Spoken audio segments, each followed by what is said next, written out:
Hey everybody, welcome back to a video episode. Here we're going to continue the series on the MiSTer FPGA DE10 Nano project, and we got a fun bonus episode for you guys this evening because FPGAZumSpass, or Robert, keeps us all on our toes with brand new core updates. We got a big one today. Z buffering is here, so many more games have so much more gameplay in them, and a lot of the graphics are getting a lot better. So we're going to be going through 22 minutes worth of examples and showing you what the current core can do because it is amazing. Before we get too far involved though, do me a huge favor, down below hit like and subscribe and ring that notification, definitely helps us out. And if you feel so inclined to want to support the channel, we got a Patreon link down below as well. But if you'll see here in a very early example of the core, we have the introductory sequence to Super Mario 64. There is a lot of graphical corruption, a lot of issues, and the Z buffer is not there. And what that does is basically sets the order of operation as to how things appear on screen. The best way to think about it is if you take Photoshop layers, that layering could be considered a rudimentary Z buffer.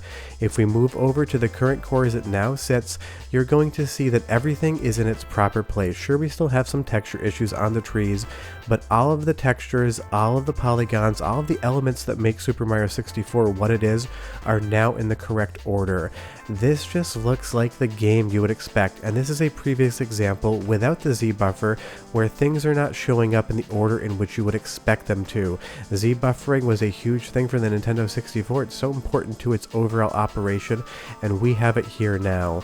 But leave me a comment down below and tell me what games you want to see tested on the next core, because next time Robert updates us, I will make a new video. But it's so incredible to go back and forth between the early core to what we currently have now.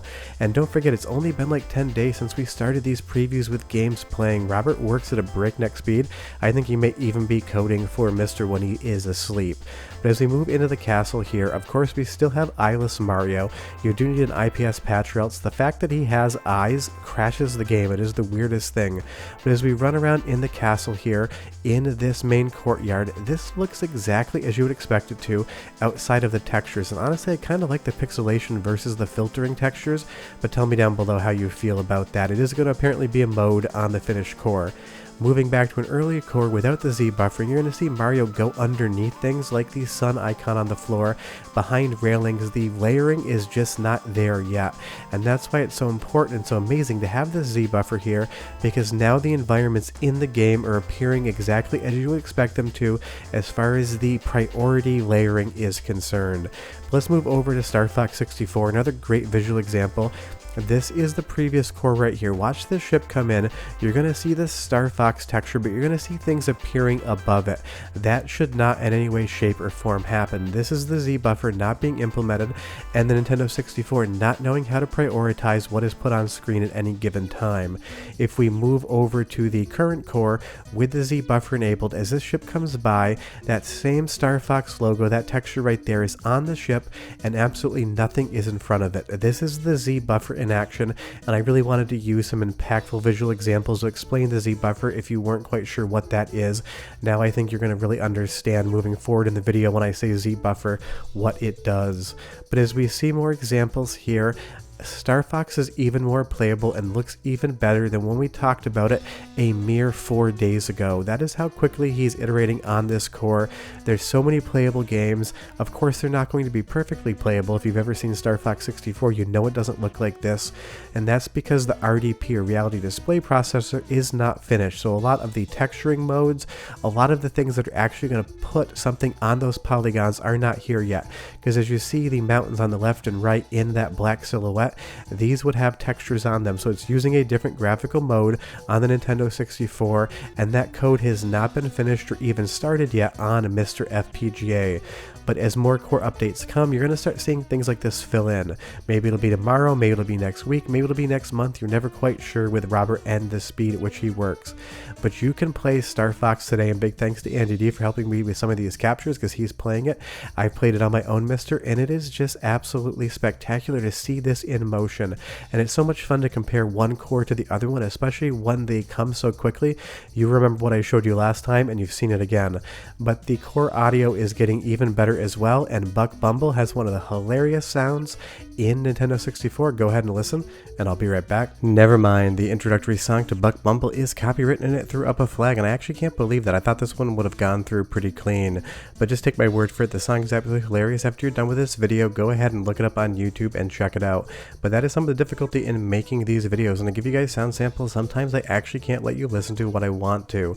So basically you're looking at a static screen right now with one of the most hilarious soundtracks ever made for a video game. But when you're done with this video, go into that search bar and check it out, because I guarantee you're going to absolutely laugh. But I got some more sound samples coming soon, so don't worry, you're going to get some soundtrack. We're going to go right back into the main video in 3, 2, 1. A lot of people requested Buck Bumble, and I understand why, and that does sound exactly like it would on original hardware to my ear, but leave me a comment down below and tell me what you think.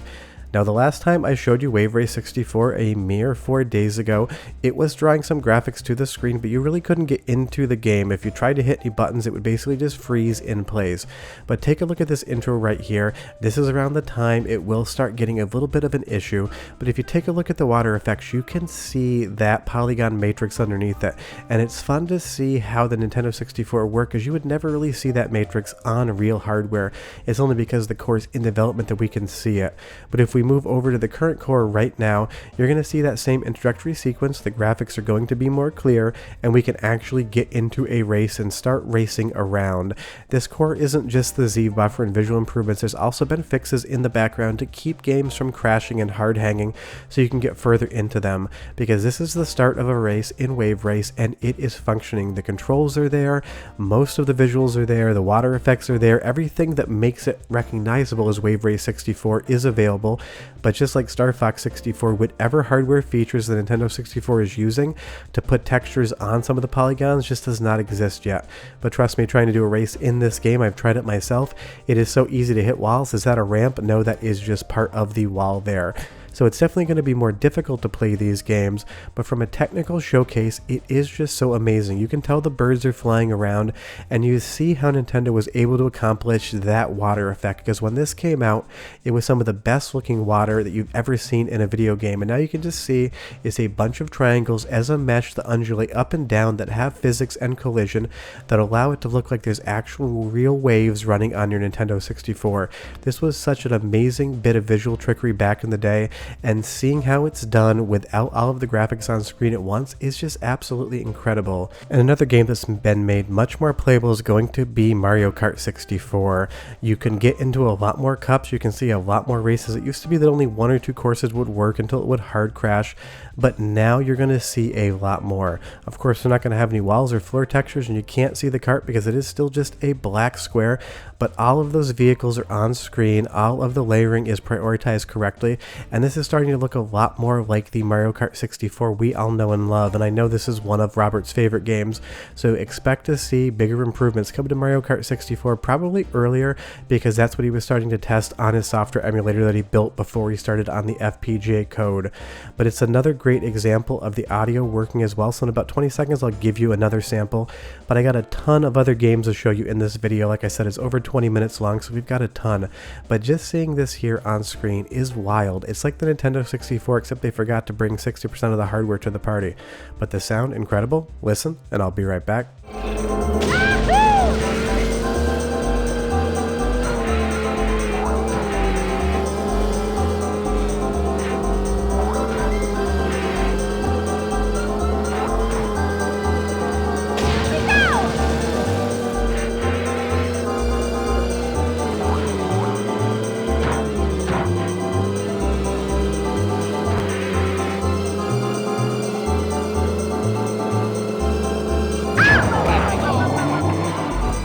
I mean, it's pretty close to good. You can definitely tell there's some distortion in there, probably down to the speed and the playback, but it's sounding like you would expect Mario Kart to sound, except a little bit stranger. But again, this is a great example. Even that replay screen up there, you are driving as a black square and it's replaying a black square, and that is some hardware trickery that went into Nintendo 64 hardware. The software emulation had a little bit of an issue with for a while, but there's so many other games you can play on this current core.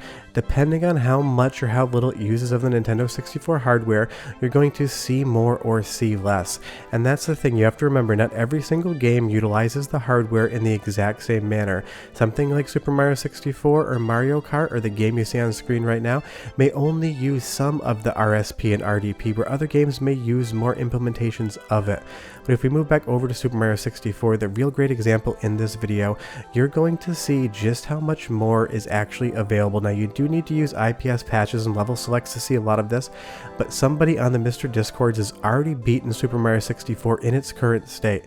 The textures on the ground are not correct, but I kind of love it, and if we just run right into this sand trap right here, you will see that we get swallowed up like you normally would. Mario controls and feels like you would expect him to in the game, and as we get to a level like this, you will see that the texture filtering is completely missing, but I actually love this. I love seeing the pixels, and I kind of wish that Nintendo hadn't gone so hard in the anti-aliasing and texture filtering on the Nintendo 64 hardware, because this basically looks like PlayStation 1 or Sega Saturn textures in a Nintendo game with the textures being perspective correct. And I do hope and I do believe that Robert's going to leave this in as a toggle mode on the finished core, so you can play these games with a completely different look. But as we run out into the courtyard here, where you would find the Boo holding the cage inside of him, this is infinitely recognizable as Super Mario 64. It is not a perfect version of it, but no one would look at this and not know exactly what they were looking at when they saw it. And one more sample of the soundtrack, because this sounds incredible as well. This is such an iconic track. You're not going to see much on screen, but you're going to hear a ton. Go ahead and listen, and I'll be right back with more games.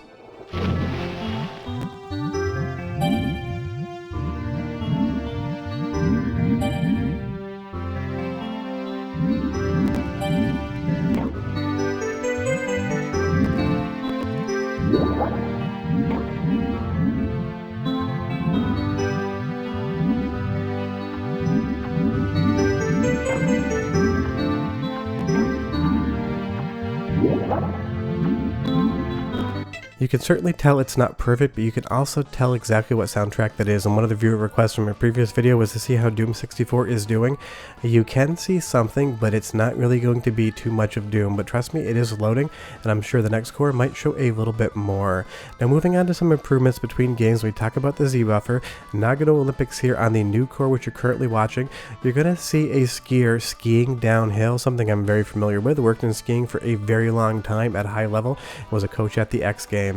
Definitely didn't used to look like this, but I can see a skier, and that is great. If we move over to the previous core test, there is no skier. You just see the slough from his snow when the edge is pushing against it. It is such a fundamental difference, and if we move over into the actual gameplay of the game, again you're going to see a skier going downhill. There is no skybox, there is no snow on the ground, there's just these textures for the trees with the bounding box around them, but you can tell what is happening on screen. Somebody is skiing downhill, and they're trying to navigate between the blue and the red gates. If we move over to the previous core example, the skier is not there whatsoever, only the slough on the snow appears. So this is definitely a visual improvement, and I can't wait to see what the next core brings, to see if maybe we start getting some ground or some skybox in some games like this, and I like showing you guys comparisons between the two. Another game that is improved, even though it's still not technically playable, is going to be Killer Instinct Gold. It used to be that it would freeze right here during the present screen, but now it is going to load into the game, and you're going to be able to see these sprites on the character selection screen, and then they're going to scroll up as well. But from there, basically nothing else is going to happen. You're going to see it's going to get a little messy. But these are still improvements, and I still love to see them. Now, one really interesting visual example as well is Glover.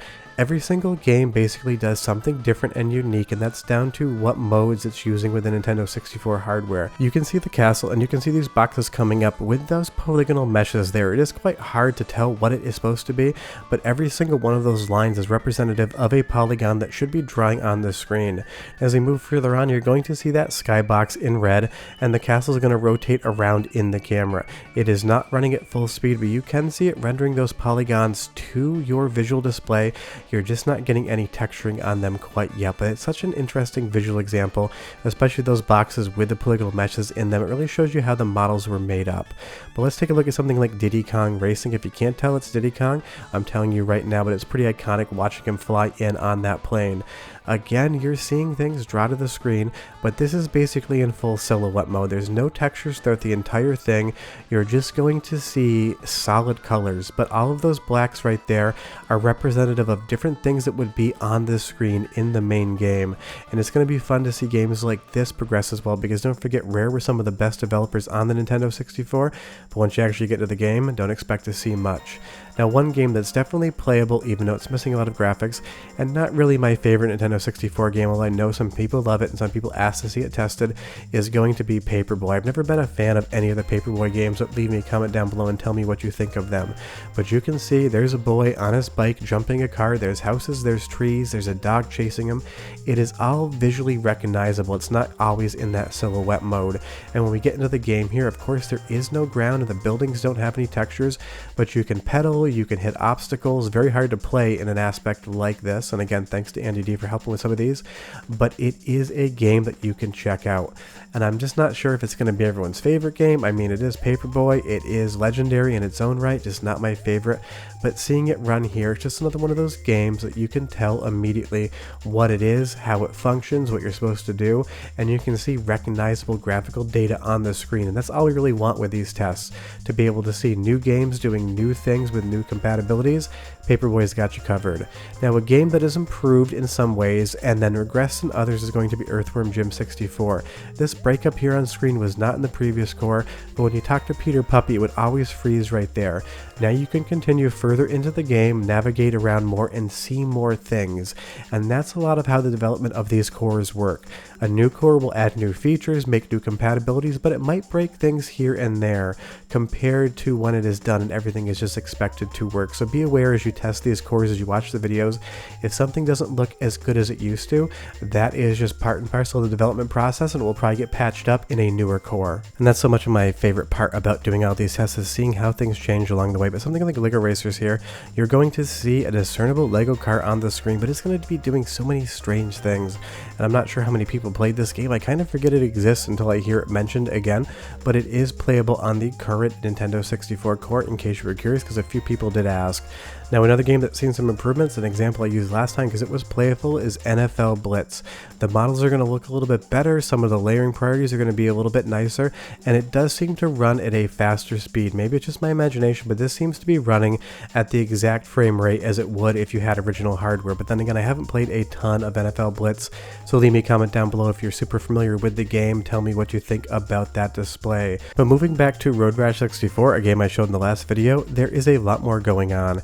It is still basically impossible to play, but the navigation is easier, the frame rate is better, and you can see all those motorcycles on screen at once. You can see where the road starts and stops, you can see the edges and road signs. It is just such a trippy visual, but this mode is one of my favorite modes so far, the basically silhouette mode. It is so much fun to see, I absolutely love it. And on an update from a previous game as well, Superman 64 unfortunately has been made worse in the current core. That is because it is now playable.